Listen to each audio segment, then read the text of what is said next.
కబురు చేసిందా కల్లోకి వచ్చిందా? నువ్వు ఉండన్నా బంగారం లాంటి నా కోడిపోయి నేను ఏడుస్తుంటే మధ్యలో నువ్వేటే. అసలు ఊరుకో. బోడి కోడి పెనందుకు మనిషి మీద తెడుస్తావింది. అది మామూలు కోడి అనుకుంటున్నా వేటే. నేను మా ఆవిడే కలిసి ఉండడానికి ఆ కోడే కారణం. విడిపోవడానికి అదే కారణం. అరే కాపురం చేసింది నువ్వా కోడే? ఇద్దరమేనే.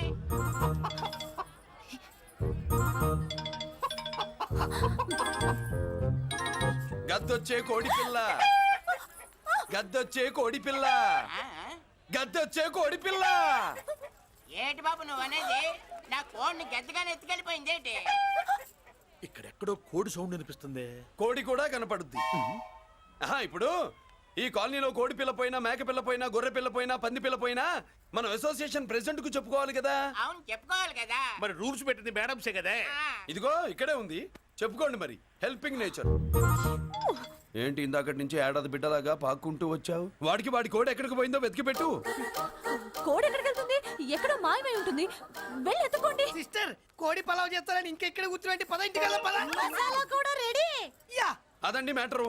వీడేమో కోడి బిర్యానీ కోసం వెయిటింగ్, ఈవిడేమో ఇక్కడే సెటిలింగ్, మీరేమో మీ కోడి పోయిందని క్రయింగ్. వీటన్నిటికీ ఎక్కడో కనెక్షన్ ఉన్నట్టు లేదు. కొంచెం కింద నుంచి ఆలోచించండి. ఎవరైనా వెనక నుంచో ముందు నుంచో ఆలోచించమంటారు, మీరేంటండి కింద నుంచి ఆలోచించమంటారు?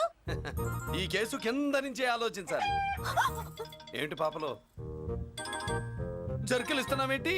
ఏంటంటే ఇందాక నుంచి మా చెల్లెదో కోడిని దొబ్బినట్టు, దాని కింద కోడి ఉన్నట్టు. చచ్చా, కోడి పైనే మీ చెల్లుంది. ఇదిగో నా దగ్గర కోడి గిడి ఏమీ లేదు. అందరూ అవతలికి పోండి.